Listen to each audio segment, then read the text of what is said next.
प्रश्न है law and order का। आज लॉ एंड ऑर्डर होते ही क्यों है ये प्रॉब्लम? केंद्र सरकार को जब तक ये समझ में नहीं आएगा कि 1% लोग 40% इस कंट्री की वेल्थ को संभाल रहे हैं, तो ये लड़ाई हैव और हैव नॉट्स की हो रही है इस कंट्री में, और आगे ये लड़ाई बढ़ती जाएगी। ये जो आज गैंग वॉर अपन देख रहे हैं, ये लड़ाई किस लिए हो रही है? ये हैव और हैव नॉट्स के बीच में हो रही है।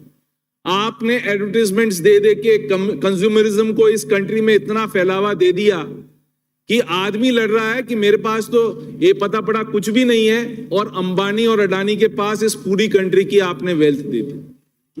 तो आज जो समय आ गया है कि इस वेल्थ को आपको बांटना पड़ेगा। जब तक आप हैव और हैव नॉट्स की इस लड़ाई को खत्म नहीं करोगे, लॉ एंड ऑर्डर की ये प्रॉब्लम आएगी ही आएगी। आज सबसे बड़ी लड़ाई, आज आपके लॉरेंस बिश्नोई गैंग जो तिहाड़ जेल से दिल्ली की सरकार, सेंटर सरकार के नीचे मूसावाला हत्याकांड में इन्वॉल्व है। क्या करा दिल्ली सरकार ने? दिल्ली सरकार के नाक के नीचे मूसावाला हत्याकांड हुआ, और दिल्ली सरकार, केंद्र सरकार पर मैं आरोप लगाता हूं, उनने कोई कार्रवाई नहीं करी।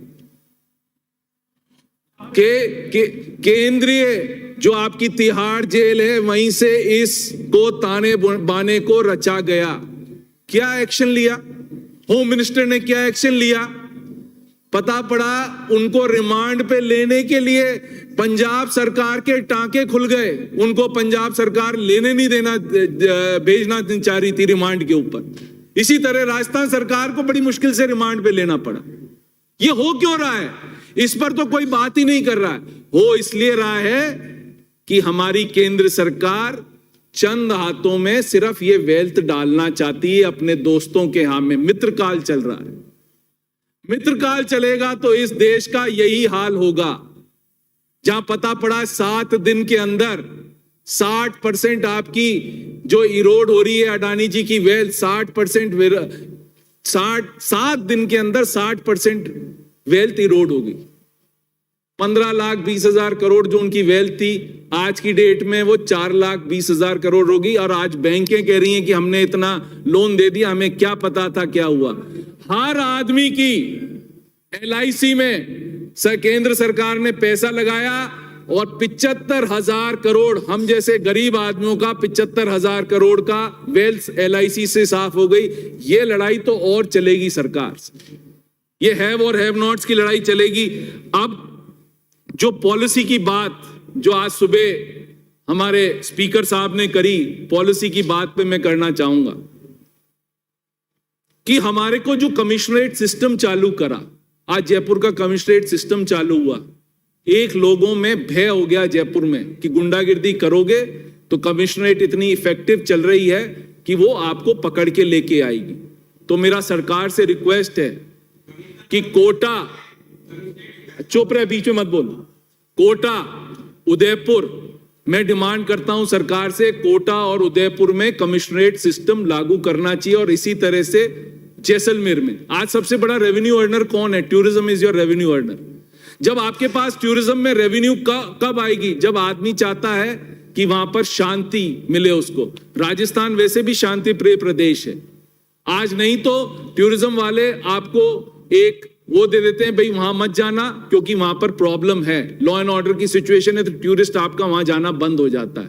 तो मेरी रिक्वेस्ट है सरकार से, मुख्यमंत्री महोदय से, धारीवाल जी से, कि आज कम से कम कोटा, उदयपुर और जैसलमेर में तो कमिश्नरेट सिस्टम लागू करें, जिससे कम से कम ये और शांति का एक आदमी जो बाहर का आदमी समझता है कि किस तरह से कमिश्नरेट सिस्टम लागू होता है, वो वहां पर लागू हो और इफेक्टिव पुलिस सिस्टम चालू हो।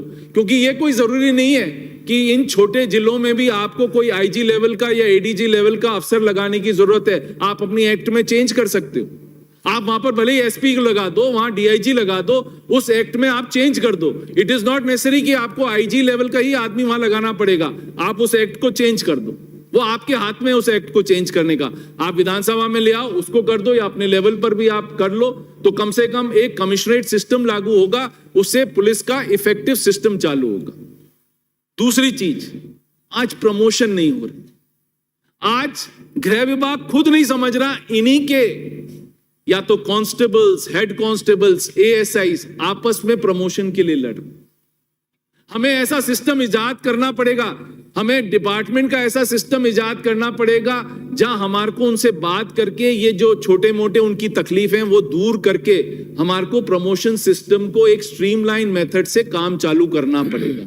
लोगों के पता पड़ा 4-4 साल से प्रमोशन अटके हुए, वो प्रमोशन हो ही नहीं रहे, और सरकार भी इसमें कोई बहुत ज्यादा इफेक्टिव काम नहीं कर रही है। मैं चाहता हूं सरकार भी इफेक्टिव काम करे, कम से कम गृह विभाग को कहे कि भाई जो आपस में पुलिस वालों की आपस में जो लड़ाई है, कांस्टेबल्स की, हेड कांस्टेबल्स की, एसआईज की, इंस्पेक्टर्स की, सीआईज की, वो आपस में बैठ के इसको वहीं के वहीं रिजॉल्व करे, so that a smooth promotion system is evolve और किसी को भी प्रॉब्लम नहीं आए। दूसरी चीज आपसे कह रहा हूं, लास्ट टाइम जब गहलोत सरकार थी तो थानों पर आप लोग स्टेशनरी का काफी पैसा देते थे। इस साल के बजट में स्टेशनरी पे बहुत कम पैसा मिला है। लास्ट 3 साल से, या कहें जब से वसुंधरा जी की सरकार आई थी, और इस सरकार ने भी 4 साल में स्टेशनरी पे पैसा कम दी। आप इसके करप्शन को बढ़ावा देते हो। आप क्या कहते हो कि भैया ला पेपर लिया 5, पेन लिया मेरे लिए, वो सब आप खत्म करो ना। आपने जब इस सोच के साथ 2003 और 8 के बीच में जब आपने कहा था हम स्टेशनरी पे पूरा पैसा देंगे, फ्रीली अवेलेबल थी स्टेशनरी।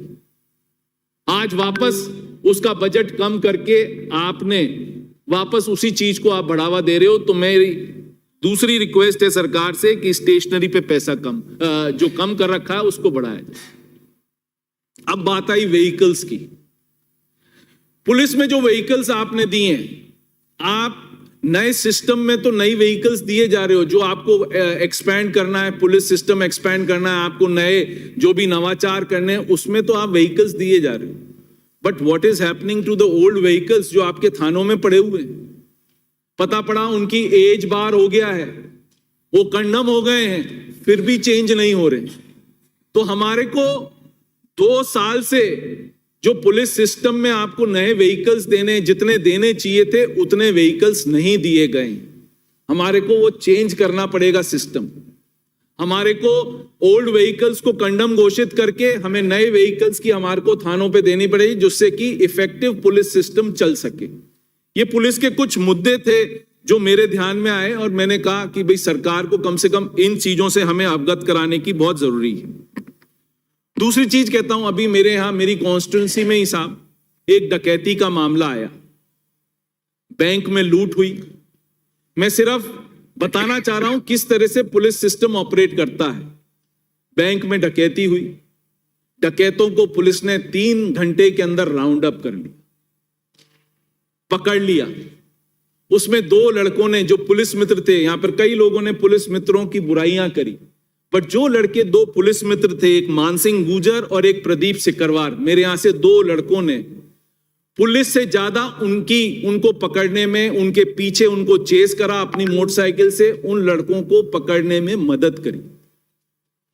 उनने तो अपनी जान पर खेल के, उनके पास कट्टे थे, वो कट्टा चला सकते थे, वो अपनी दोनों लड़के जान पर जोखिम खेल के उन लोगों ने, बच्चों ने, बदमाशों को पकड़ लिया और 5 गैंग के मेंबर्स पकड़े गए। पुलिस ने इतनी मुस्तैदी से कार्रवाई करी, पुलिस के साथ थी, ये लड़के साथ थे, तो ये दोनों का कॉम्बिनेशन हुआ तो मुस्तैदी से कार्रवाई हो गई। कार्रवाई तो हो गई साहब, पकड़े भी गए लोग बाग।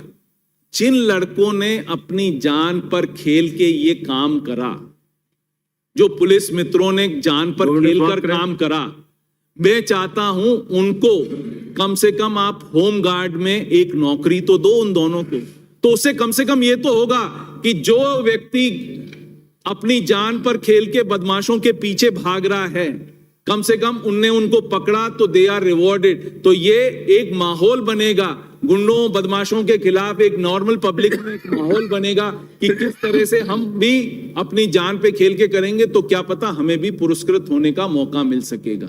तो एक शुरुआत और कहीं से नहीं करके धौलपुर से ही एक शुरुआत हो, और ऐसी शुरुआत हो जिससे कम से कम हम इन पुलिस मित्रों को जो आज और आप हमारी मदद कर रहे हैं, उनको हम ऐसा जज्बा दिखाएं सरकार की तरफ से कि हम उन लोगों को पुरस्कृत करें। उनको कम से कम आप परमानेंट जॉब नहीं दे सकते तो कम से कम एक एक आप होमगार्ड में जॉब दीजिए। दूसरी एक लास्ट पॉइंट में अपना खत्म करता हूं, बहुत वेतन विसंगति है जेल कर्मियों के साथ।